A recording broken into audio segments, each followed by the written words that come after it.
Liftoff. The clock has started. Right here.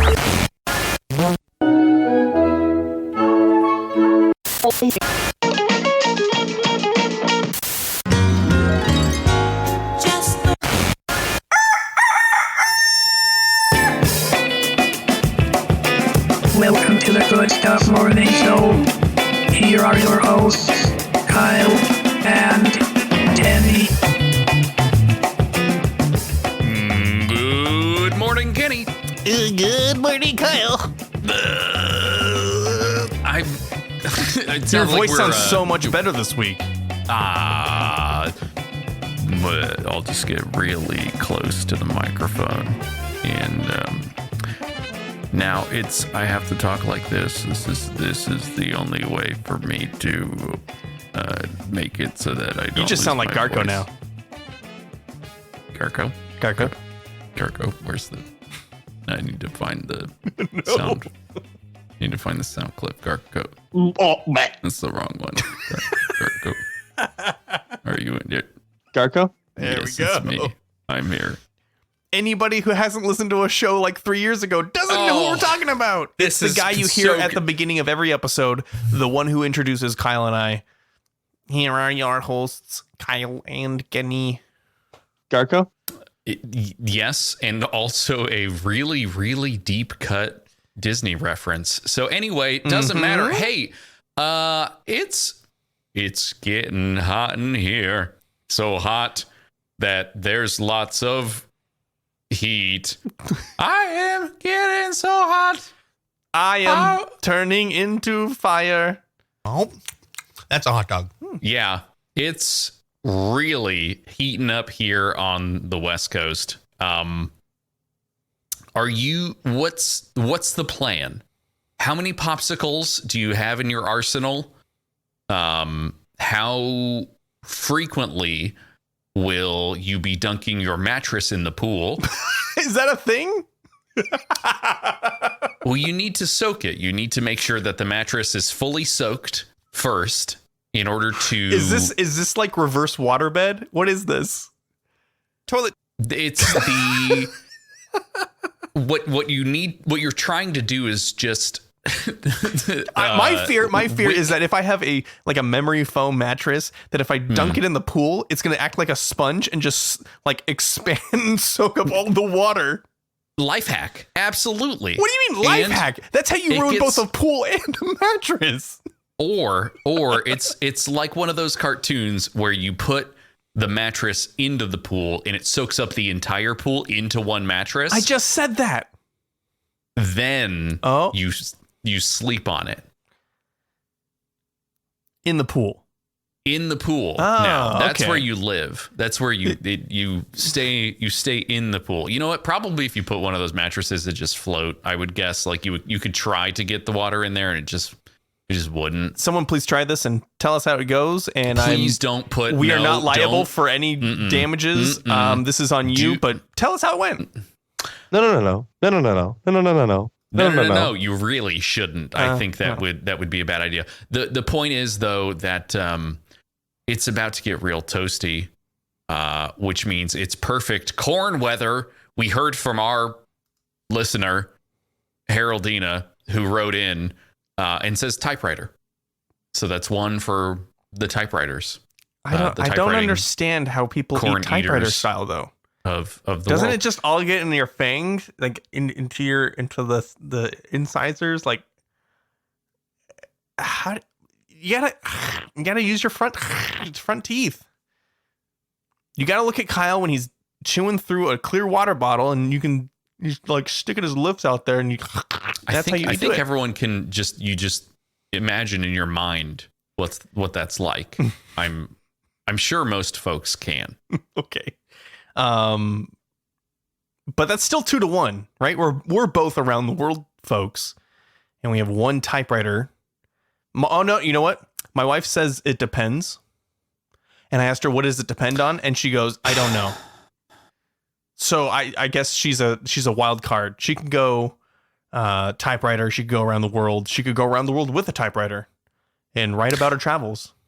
You know what? I would also accept if you decide to turn the corn from being horizontal to being vertical corn. And if you decided to do around the world, but vertically with the corn, that's sort of sideways typewriter, but vertical around the world. Just like it's a big slot.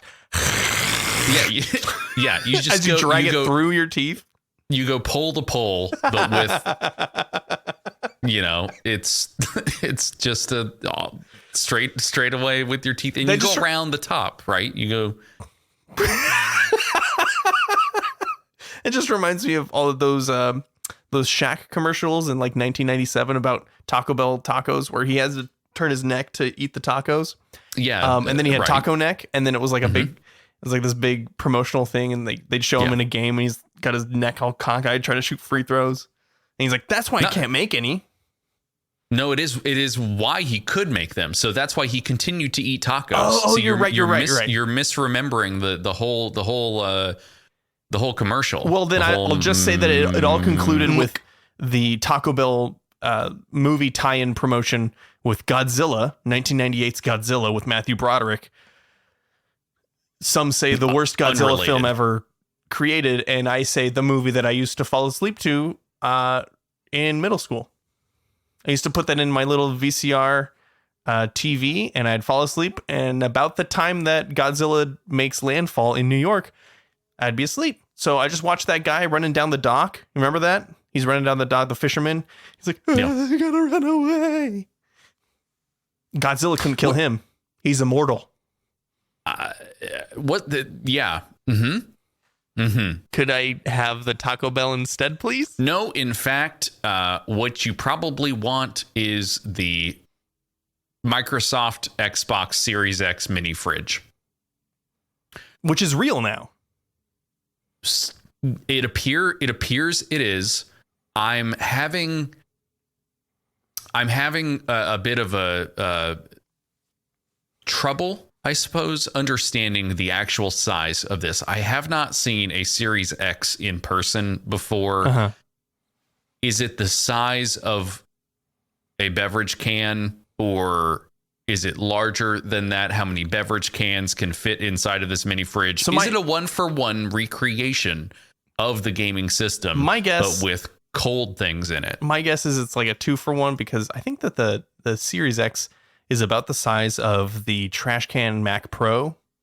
And in this image, they've got 2 shelves for soda cans, and then the top shelf is like a half shelf where the soda can is horizontal. So it's like 2.5 can sizes worth inside the box with a little bit of cans. We should say 12-ounce cans. 12-ounce cans, yes. Sorry, not like pints, not not like 20 ounce or anything like that. And then it has a little bit of a ridge around, or like a border around all of the shelves. So that adds another, maybe a full-size can's height. So I guess that's 3 to 3.5 cans high, which is what, 2 feet ish, maybe 1.5 feet. Okay. I don't know. I don't know measurements. Maybe I should read the article and see if they actually tell me.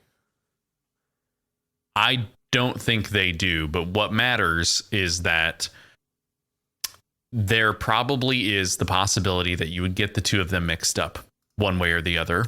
Fine with me. I don't have either. Fair. So now then you would never get them mixed up. You'd just have one for beverages and not another one. You'd only have the beverage one. Or I would get the mini fridge, and then I would keep forgetting that it's just a mini fridge, and I didn't actually luck out and get an Xbox Series X. And then I would try to turn it on and be like, oh, it's only Dr. Pepper. You can only play Dr. Pepper, the game. Actually, you know what? It's a knockoff, so it's Dr. Skipper. Which I prefer. Definitely. Me too. Yeah, way more than the original. Skipper is the doctor. So here's the thing that Microsoft is not saying that this is for, but in my opinion, is the exact use case for this. What you do is you have your Xbox Series X. Mm-hmm. It's supply constraints. Don't have to worry about them. You got one. It's already there. Mm-hmm. Then You order your Xbox mini fridge. You put them next to each other. Now, what you do with the Xbox mini fridge is you take the controllers from the Xbox Series X and you put them inside the mini fridge to keep them cold so that every time you go to play a game, you start with a nice, fresh, cold controller that stays cold longer in your hands and doesn't get sweaty. This is the always cold Xbox controller. Cold Troller would be my pitch for the name, that you can use to keep your controllers fresh. If I was a Shark Tank judge right now, I would kick you out of the building. You don't we like call it Cold Troller. It's this. This is my startup. I'm pitching my startup to you right now. Okay. Are you biting? No. First question. The controller doesn't get hot. Why are your hands so sweaty? I'm playing real hard. Your hands are the hot part. The controller has nothing to do with that. If the controller was cold and your hands were hot, you would transfer the hotness to the controller and it would cool down the controller. Or sorry, it would heat up the controller, actually. And it would just create an equilibrium. Still get sweaty after a while. Number two, which is why you cycle them. You put one in the fridge. How many controllers do I have to buy? You've got two, always cycling two. Okay, and they keep swapping between. Plus, now that you've got the Xbox Series X, Xbox Mini Fridge Series cold trollers, the cold trollers have embedded frozen packs in them, so even more frozen, even more cold troller. When you put them in the fridge, they get cold and stay cold longer. Right, and then when your hands start melting the cool packs, the condensation and it leaks into the internals of your controller, and then it kills the controller, and you have to buy more. I didn't. Are you trying to pitch it to the Shark Tank, or I am the Shark Tank. So you're the one. Are you okay? Welcome to this very wet Shark Tank. We are sharks. We're here. We don't like this. We're cold water sharks. We don't like this. We don't like the product. We only like to eat humans. Stop giving us technology. Just bring us more humans. I thought maybe you would want, cold humans. I could keep them in the fridge if you'd like. That would. That's too small a fridge. Not if you chop them up. Oh my God.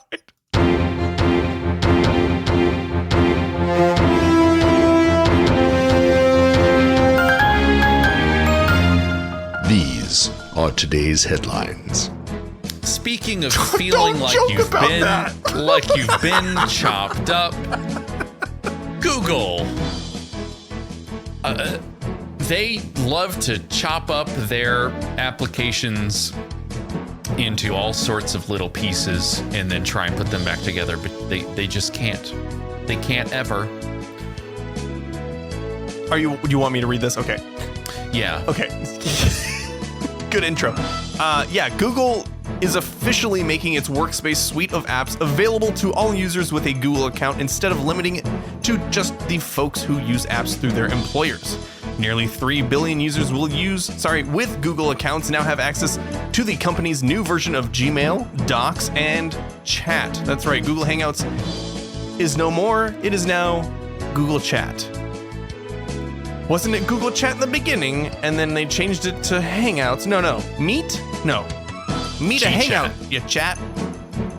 I don't know. The change for those who have been using Google Hangouts to chat could either be a cure-all for Google's messaging woes, or yet another, and this is actually the more likely case, it's another Google shift that will only serve to confuse the hell out of everyone. It's a family-friendly show. I didn't think we were. Anyway, I HE double hockey sticks. There you go. I uninstalled the Hangouts application from my phone the moment that this was announced. There is literally one chat going in Google Hangouts and Google Chat with friends from high school, from elementary school. What? And all I post in that chat room are pictures of chip bags that I'm going to review as a part of our Patreon feed. That is all And they're do. like, I remember Kyle from elementary school. He was the chip guy. That's all I post in there. The chat room is called Bizarre Chips, and that's all we do. And life updates, just like the important stuff mostly. Nope. Still just chips to my elementary folks. I have probably 10 years of chip photos in that group. Google, if you're listening, please don't lose that. I don't know. Maybe it's gone now that they've transferred over from Hangouts to 10 chat. years? 10 years of chips. Wow. They should have like a check-in app for chips. Maybe. That might be...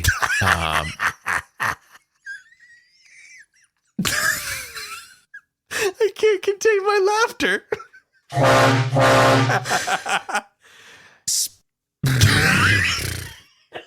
Speaking of chips. Nah. Okay. Amazon Prime Day 2021 is around the corner, and boy, do we love Prime Day here at the Good Stuff Morning Show program. It's Prime. gotta get down on Prime. everybody's looking forward to the Deals. Prime. getting down on Prime. everybody's looking forward to the Deals. party. That's the best one. What deals? That's 6 years old. That's from 2015. What Wasn't that the first Prime Day? Yes. Definitely. Yes. Okay, so Prime Day 2021 is Monday, June 21st. It begins at 12 a.m. Pacific or 3 a.m. Eastern, and it continues through 12 a.m. Pacific on Tuesday, the 22nd. So a full 24 hours, right? Is that what they're saying? Not 48 hours. Yes, but they've already started some of the deals. Yeah. Deals are here. So wait, I was trying to preempt this. Yeah. Can we work towards this is me pleading to Kyle. Can we work towards remixing that track and actually making it you singing Friday but Prime Day and not as a joke? Do we have to hit another Patreon goal for this? It's only a week away. Less than a week away. Yeah! All right. Okay. I can be convinced. We will need to get in touch with Rebecca Black and find out if it's okay for us to parody that particular song first, and then we'll go from there. Oh, actually, I did actually talk to her already. Yeah. Because I was already planning to ask you this, and she said, Do it. so we're gonna do it. That was her, by the way. Do it. Yeah. Her voice got was- really deep. Yeah, you were able to call them on the phone very quickly. I was very surprised at that. So, Okay, tell us about Prime Day, Kyle. Prime Day is coming.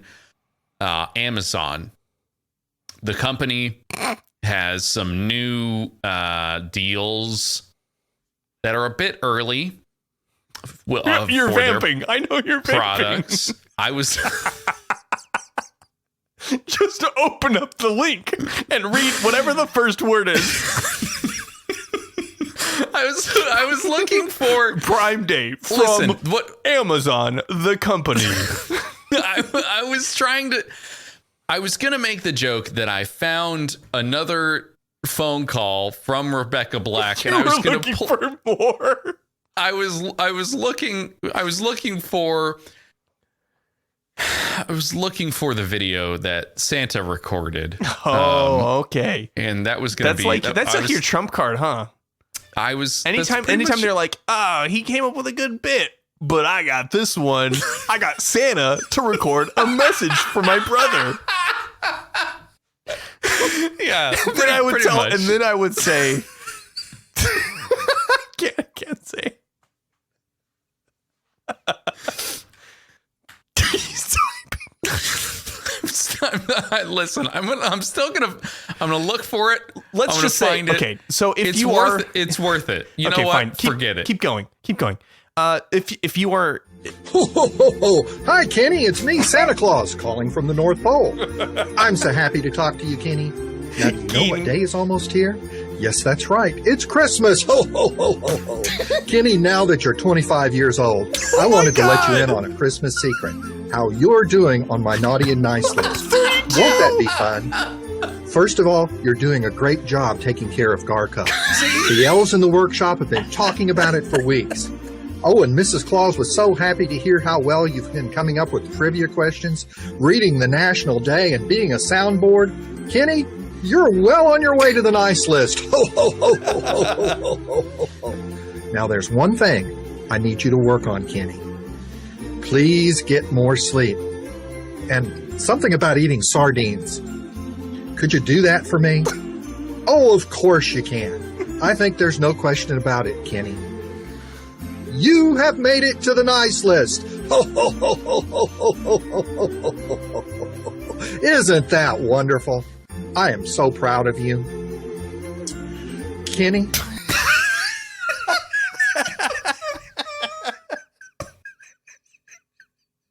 what a pause. Anyway, so that's Prime Day. My head is killing me. Laughing way too hard. Amazon has some items that are now on sale through Prime Day. It's all their stuff. It's their Echo Buds for $80. It's their Halo, which is the like wearable thingy, the ring, like, wrist strappy thingy. Oh, okay. No, it's just the wrist one. Okay. The Echo Show for $45. The Echo Dot for $50. So if you are like completely, if you are totally products. in the Amazon ecosystem, and Alexa is your overlord of calendars and scheduling and timers and lights and everything like that, then Prime Day is awesome, right? Prime Day is like, I'm going to upgrade everything in my house for $300. I have 40 items and I can do it on a budget, right? Because Prime Day is them, I don't know, offloading a bunch of their inventory, right? To make room for future generations. Absolutely. Right. Yeah. So, especially if you've been a holdout on like a generation or two of the Echo Show or the Dot or whatever like that, this is great for you. If you're not even in a smidgen of the Alexa ecosystem, if you have one product or if you have no products, Prime Day is kind of weird, right? Prime Day is like, I saw this on sale 4 months ago and then it went off sale and now it's back on sale because it's Prime Day. That's good, I guess. I guess I could just wait another 4 months and it's going to go back on sale for the same price. I don't know. It's weird. It's weird to me. Prime Day is just weird. Point taken! You know what else is weird? Nintendo's kind of weird. No, Nintendo's awesome. Well, no, they're kind of weird. They're slightly odd. But On here's purpose. everything. Yes, absolutely. Here is everything that Nintendo announced at E3, including a new Zelda trailer for Breath of the Wild 2. Spoiler alert. Spoiler alert, they made a second one. Is that what you're saying? Yes. Okay. I already said it, so I guess Okay. roll the tape back, wipe your mind. This is, we are going to skim this. I just wanted to see which ones you're interested in and whether or not 11 years after its release, if I should be interested in the Nintendo Switch or not. How many years? Not sure. Okay. It's a blur. It's a blur. Okay. Yeah. I acquired a Nintendo Switch on launch out of sheer luck. and I've been enjoying it since day one. I think my wife and I only play first party games. We only play, Zelda. We only play Mario. I think we have Mario Kart. Not a lot of, or actually, I think any third party games. So the Nintendo portion of E3 is always like, I don't know. It's special because it's where they show off their, like I said, first party games, which don't get a lot of coverage because it's, Nintendo makes the software and the hardware on these big games. So this is good. This is good for them. This showing it at this E3. So here's number one. Like you said, Breath of the Wild 2, sequel to the launch game for the Nintendo Switch. Make sure I get that out right. Next game is Metroid Dread. This one is actually 2D, not like Metroid Prime on the GameCube, which was a 3D first-person shooter. This one's a 2D Metroid game for the first time in 19 years. Nintendo says that they're actually still working on the new Metroid Prime, the first-person shooter, but that's coming in the future, I guess. But this one, Metroid Dread, is like, I don't know, a successor to Super Nintendo Metroid, which was all side-scrolly bits. Next, they've got a new WarioWare, which is like a generation-defining game on each of their generational consoles. Every I think like the DS had one. I can't remember the other ones. I never played it, but apparently it's awesome. It's mini games, right? I have no idea. Okay, cool. They've got, let's go through here. Any of these other ones I recognize. Advance Wars reboot. So, the Game Boy Advance, when it launched in 2001 maybe, they had a game called Advance Wars, and now they're like remaking it. What's the? No, I guess it's remix, right? Like remaster. Remaster. Yeah. That's the word I was looking for. Remix, remake, remaster. It's exactly what we're gonna do to our Prime Day song. Bring it back, remaster it. Remaster. It'll get a second season. They showed off some other games. They showed a new trailer for the Mario Golf, which I think is amazing. And only because I played Mario Golf on the GameCube 20 years ago. So a new Mario Golf is very intriguing to me, not to my wife. And she doesn't want me to spend money on a Mario Golf game. I'm going to anyway. Yeah, I guess the thing is, like, for first party games, like the things that are made from Nintendo's own studios, they tend to be pretty good, buttoned up, like good examples of the games that you'd want to play. Oh yeah, on that console. Do you feel like they're getting away from using those motion controllers in the way that they had kind of marketed it as at the very beginning, and it's pretty much just a regular old console now? I think so. I think given that they basically made it one big slab on the new version that they put out. Oh, the Switch Mini or whatever, Lite or whatever it is. Yeah, Switch Lite. Yeah, I mean, the motion control, it always felt like a gimmick when they launched it. It always felt like, well, it's the Wii, but it's still it's a powerful console, but we still have like Wii stuff that we're joining in with it. But the problem is that those controllers, those Joy-Cons, what they call them, they're too small for adult hands. If I was a kid going through this generation, it'd be great because I think it'd be perfect for me. But the problem is that I have giant adult hands that can crush a Joy-Con with my giant fingers. I'm not the market for this product unless unless I'm using one of their like pro controllers and it sits in the dock on my TV, and that's how I've been playing it for 4 years. That's not the solution here. I have it. Nintendo Shark Tank. I have it. What you do, you shrink people's hands. Exactly. You put them into the cold Xbox refrigerator. Oh my God, again with the Xbox fridge. They shrink. and then you can play. What's shrinking my hands? The fridge. The proprietary shrinking technology of the Xbox Series X mini fridge. You've never tried putting your hands in the fridge and seeing what happens? Yours shrink? They do.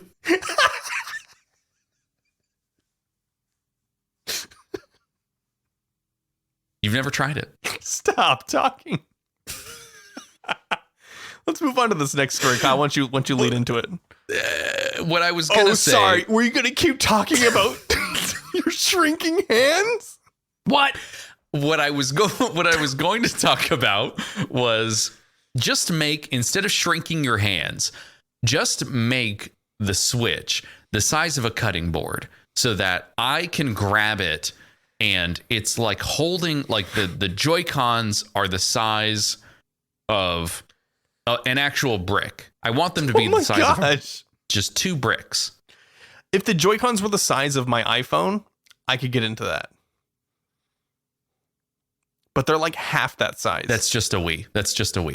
Oh, I've realized. Okay. Well, then there you go. I thought that was a good form factor for my grip, but the Joy-Cons are just too tiny. Anyway, nope, don't have anything. Luminar is using LiDAR to help build the quote uncrashable car. I saw this headline and I took it as a challenge. Definitely a challenge to find ways to possibly crash this car. Oh, there's so many ways. In an absolutely safe manner, right? Mm-hmm. Yeah. But we've got to find a way to make this happen. Okay. So what is Luminar? They're a company that makes these LiDAR sensors. Who added the lasers? Luminar did to the car, and it's a little different than normal LiDAR sensors, which this article points to them being spinning Kentucky Fried Chicken buckets. I mean that is accurate. Pretty close, yeah. Whenever we saw those early days on the Lexus cars and everything else that were spinning around pretending like they were driving themselves, they definitely look like chicken buckets on the cars. Well, that technology is still being used, like on the Waymo minivans and the driverless cars in Mountain View. The difference here is that this company's laser sensors are embedded in the roof of, I guess, these Volvo vehicles that they're using to trial it, and they use different kinds of sensors that use longer waves of laser light that are 1,550 nanometers instead of the 905 nanometers, which means they can use different equipment. Hopefully it's cheaper. Hopefully it's better. And the thought is that they'll be able to spot even smaller and low reflective objects like dark colored cars, animals, children, things like that from further distances than the current versions can. Right, which allows the AI or the computer to make decisions better. Sooner, better. For longer or whatever, right? So become more informed as it's driving around. That's the thought, at least, right? But oh yeah. But here's a scenario, right? It's the trolley problem. Yes. Is it still a trolley problem when the trolley problem has twice as long to decide what it's going to do? I mean, the trolley problem is one of two options. Can the trolley? Right? Yes, but I think the point is it nullifies the trolley problem, because if you can stop the trolley, then it's no longer the trolley problem. Okay. So what you're saying, or what maybe you're inferring from this article is that there's going to be springs in the wheels that let the trolley bounce over the people, the crowd of people. Yes, that is what I'm proposing. No, exactly. okay. I didn't know that you were going to get it exactly right in one, but you did. I'm so surprised. Surprised. Good. Okay, so what you're saying, and what this article is trying to allude to or at, is that if you can have a higher res or a further distance image on your LiDAR, you can spot things quicker, and you can slow down or stop the vehicle before it arrives at an obstacle or at a warning or an object not to hit. But that doesn't stop it from things that come into view well before that 500 meter whatever distance, right? You could have a car dart right in front of you, and 500 meters isn't going to matter much with 5 meters of laser distance, right? So calling it an uncrashable car is such a bold claim.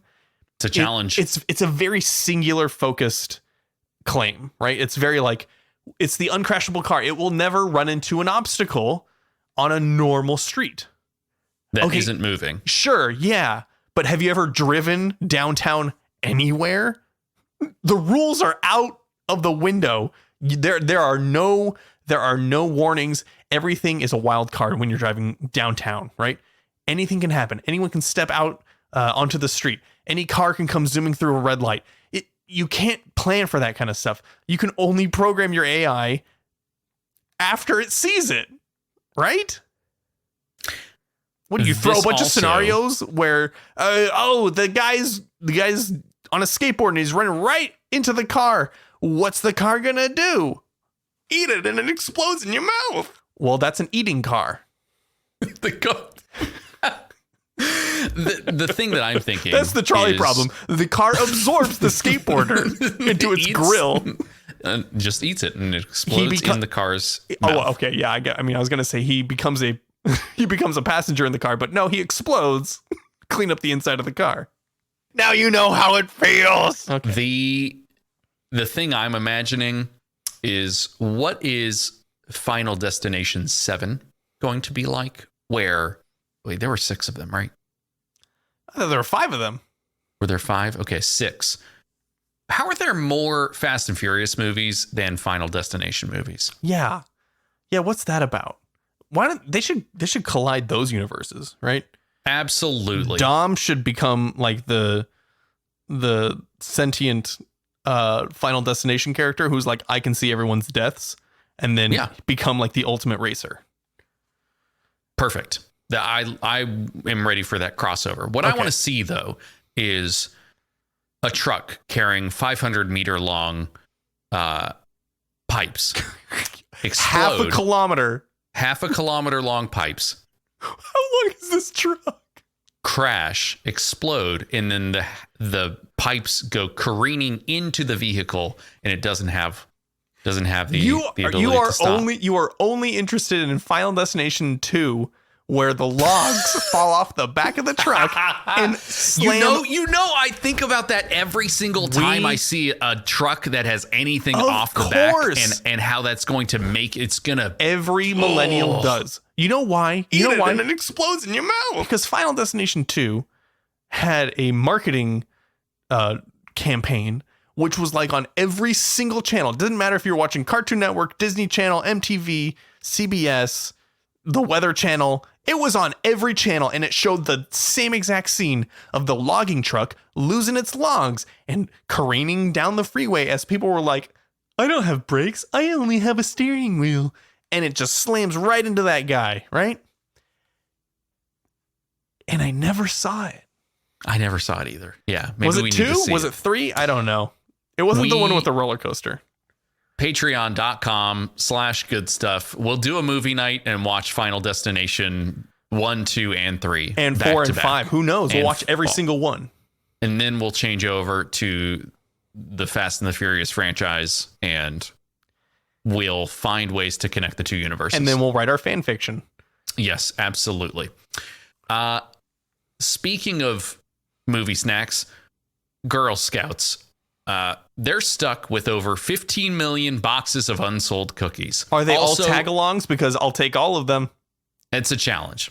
Yeah. I'm also taking this, the New York Times, as a challenge. So 12 million of them, of those 15 million, never left the bakery warehouses in Kentucky and Indiana. And in a statement on Tuesday. Okay, so they just have a huge stockpile of cookies that are just getting stale, right? Yes, but if they had the Xbox fridge, they could keep. They need 15 million Xbox shrink them down fridges and make it easier to eat. Nope. You need 15 million of these Xbox fridges now to be shipped out to Kentucky and Indiana. You need to put one box. I think it would probably only fit one box of Thin Mints, I would assume. Thin Mints, get out. Tag-alongs all day. But you need the Thin Mints are they're the ones that have the mint flavor. You know, the good toothpaste flavor. Oh my gosh. We talked about Kyle and I got together this weekend, and Kyle and I reminisced about the things that we used to eat as kids. And I pointed out that Kyle's candy of choice growing up, and get this, everybody, listeners, Kyle's candy of choice was the York peppermint patty. He got the candy gasp that every grandma would buy at the stand. And then they're like, look at this little 7-year-old get the York peppermint patty. What? Hi, Mom. Hope you're still listening. Yeah, and she'd still buy it for you, even though she's like, do you have reading glasses, little boy? Is it because it's soft? Is it because it's soft? It's toothpaste. If you didn't brush your teeth that day and you had a York peppermint patty, you'd be good. Solid replacement. It's not like it's crushed up breath mints inside, like covered in chocolate. You tell me it's not. Go ahead, eat one and tell me that's not just crushed up Altoids. Go ahead. I dare you. Somebody go out there and buy a single York peppermint patty from your local gas station. Eat it at the check stand. Guess how many looks you're going to get? A bunch. People are like, ew, what is this? What's going on over here? And Kyle was a child when he liked it. Ugh. Do you still like those? Love them. Oh my gosh. We're never going to get a promotion from them. I need to know what size, if you were to have a York peppermint patty, what would be the size that's the appropriate York peppermint patty size? The novelty 5-pound York peppermint patty. The one that when you break it in half, it's just like it hisses like a Casper mattress opening up as soon as you slice open the package. Casper the ghost comes out. Wow. Gasp. Anyway. Yeah. It's got to be the full-sized ones, right? Like the full-sized where what does that mean? Full size? What is that? What? Go ahead. Show us on camera that no one else can see. It's the size of like a wallet. It's a full-sized York peppermint patty. I would say it's maybe 2.5 inches, 3 inches in diameter. Okay. It's maybe a 3/4 of an inch thick. Ugh. And when you break it in half, it does make a noise. Yeah, it's the demons escaping. It like hisses lightly at you in disapproval. Every time you crack open a York peppermint patty, a snake gets its angel wings.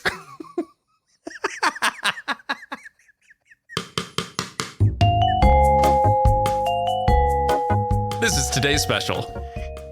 I can't remember. We're going to do this until you remember. The secret podcast eat at night. Hi, Kenny. It's me, Santa Claus, calling from the North Pole. I'm so happy to talk to you, Kenny. Now, do you know what day is almost here? Stop it. Yes, that's right. It's Christmas. Ho, ho, ho, ho, ho.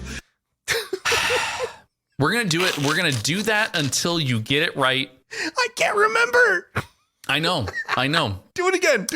No. No, you'll get next time. What's the first line? The next time that we do an episode, you'll have another chance. It's every time it's like a pop quiz. That's right. Today's special is fudge. Is that how we do it? Is it we don't... Oh, you don't know either? Oh boy. It's National Fudge Day, everybody. Why do we love today? Why do we love Fudge Day? Well, I'll tell you why, Kyle. The varieties are mind-boggling. Chocolate is probably the most well-known flavor of fudge simply because chocolate itself is so universally beloved.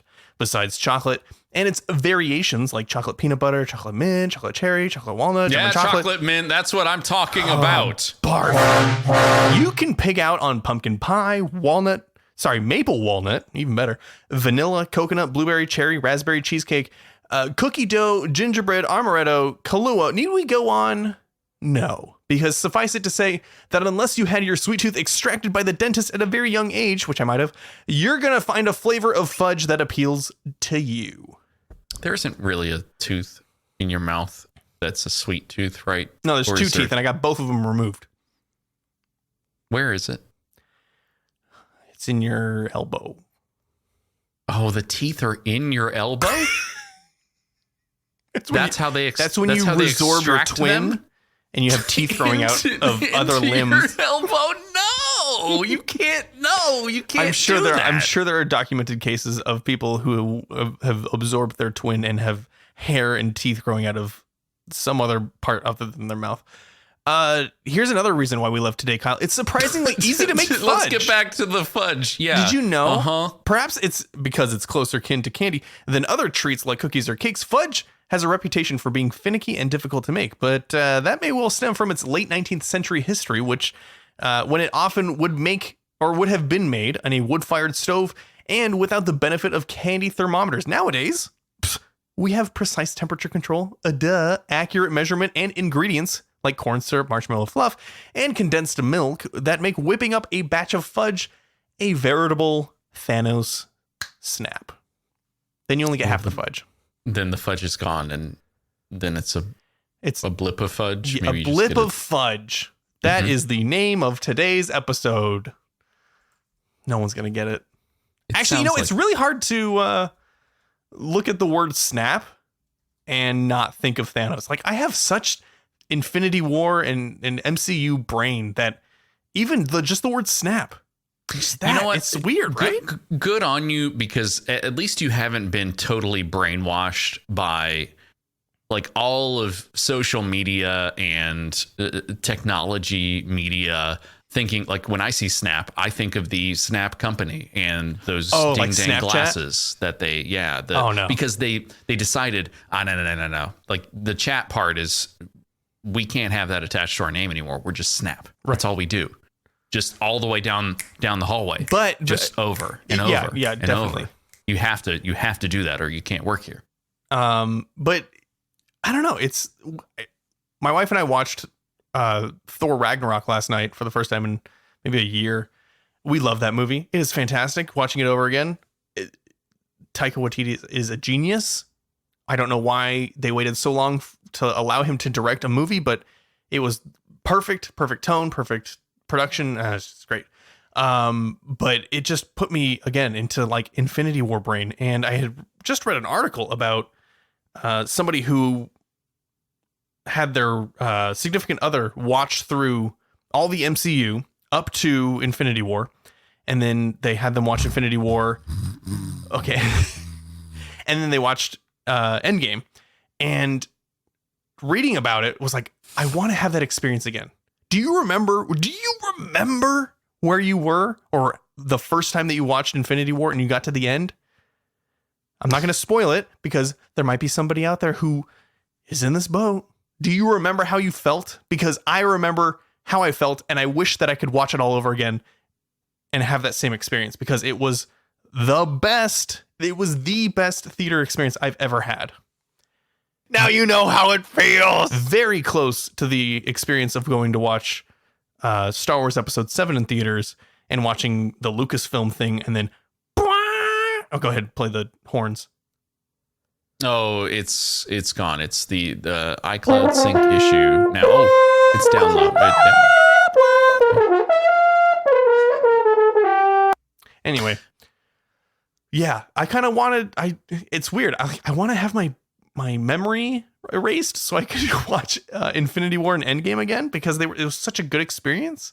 This is completely not related to fudge. I'm so sorry we got on such a tangent.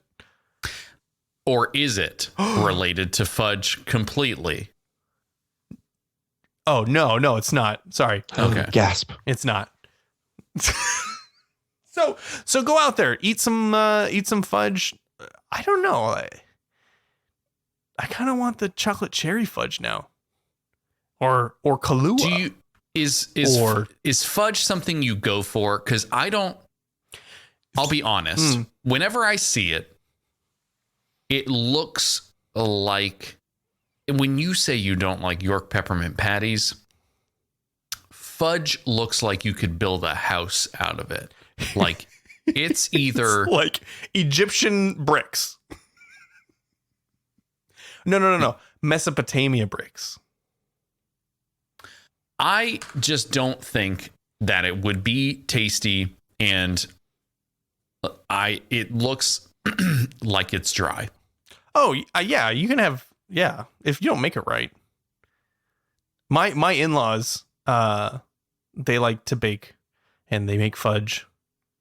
And I've learned to like it. Is fudge just like a brownie that didn't rise? Unfinished brownie. Yeah, sure, Kyle. Go with it. You poured brownie into the container, and you said, "Actually, I'm done. I don't want to bake it. Mm-hmm. I'm just going to leave it in here, and I'm not going to touch it again. And then we're going to leave it out, and it's going to get hard. It's going to get stale. And then it'll get stale, and then we'll eat it." Yeah, there you go. You just found out fudge. Is that fudge? Did I fudge? No. Okay. I don't know. The thing that I get reminded of when I think of fudge is going to what was it? What's it called? Old Town Sacramento, like the touristy places in California that are reminiscent of like gold rush places. They tend to have like candy shops at every single one of these tourist locations, and every time they've got like I don't know, a football field's worth of fudge varieties, because that seems to be what people made in 1849. Sure. So that's what I get reminded of. Hey, you want a different variety of fudge? Sure. Let's also go pan for some gold. If that was how you found fudge, and it was more of like you harvest the fudge or you uncover the fudge from the river. Uncover the fudge? What is this river made of? It's chocolate. It's a chocolate river. Oh, so okay. So we're at Willy Wonka's factory, and that's where the fudge comes from. What was the kid's name who fell in the water or the river? I have no idea. You do have an idea, Kyle. I know you do. I played a character that didn't exist. He existed in the book, though, right? Nope. Hold on. Are you telling me that in 7th grade, was it 7th grade or 8th grade? Listeners, this is what happened. So in 7th grade, we had a production of Willy Wonka and the Chocolate Factory that we did at my school, and there were tryouts and people get cast for roles. Those are called auditions, by the way. Whatever. Tryouts. I had to kick a ball. It was odd. They made me run laps. And so I could bench press so much I got the lead role. Yeah. That's how they did it. And so I had just got off of a couple of other productions where I had played the Tin Man. I had played some leading roles. I wonder which play that was. I had previously, that was also Willy Wonka and the Chocolate Factory. Death of a Salesman. I had just played FDR in Annie as well. And so... Oh, yeah, that's right. So I had been in these roles that's where why I was... you like York peppermint patties. You played an old man. All right. You know what? So I think I don't have corroboration for this story. Yeah, I can't help you. I think that they were trying to find something for me to do that was also acting again, but it was like, we got to get you some stage time, right? Oh, because you were a hot commodity. FDR, Apparently. Tin Man. They're like, this audience is coming to see one person. It's Kyle. We gotta get Steve Carell in here somewhere. we need Garco Carell in the production in a role. And so what they did for Willy Wonka and the Chocolate Factory was, in my opinion, made up a role and allowed Mike TV to take two parents into Willy Wonka's Chocolate Factory, which explicitly says you can go with yourself and one other on the ticket. Somehow, Mike TV found a way to take both parents. Loophole. So here's my thought. Okay.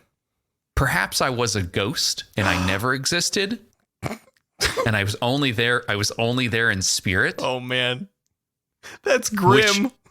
Which would be, you know what? Good twist, potentially good plot twist. I was maybe from the past. I was a ghost that was left there, and I joined the family. Oh, no. Maybe at that point. The other option is that, well, I don't know. I think they just made it up for me. Honestly, I think that's probably what they did. The moral of the story is. Moral of the story is, like, have some continuity. You know, like the whole premise of Willy Wonka, like you can't get by everyone in the audience. Oh my! You can only take, everyone's seen the movie. You can only bring one parent or one guardian into the Chocolate Factory. You can't bring two. Didn't make any sense. No, it didn't. You're right. It's just very frustrating, that's all. Anyway. Well, next week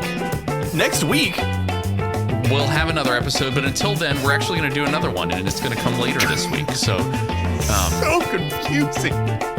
I just want to make sure we have to talk about a couple ahead of time so that you know that more are coming, is all I'm saying. Oh, okay, yeah. It's good lead as we wrap up season 1 of this show. Oh boy.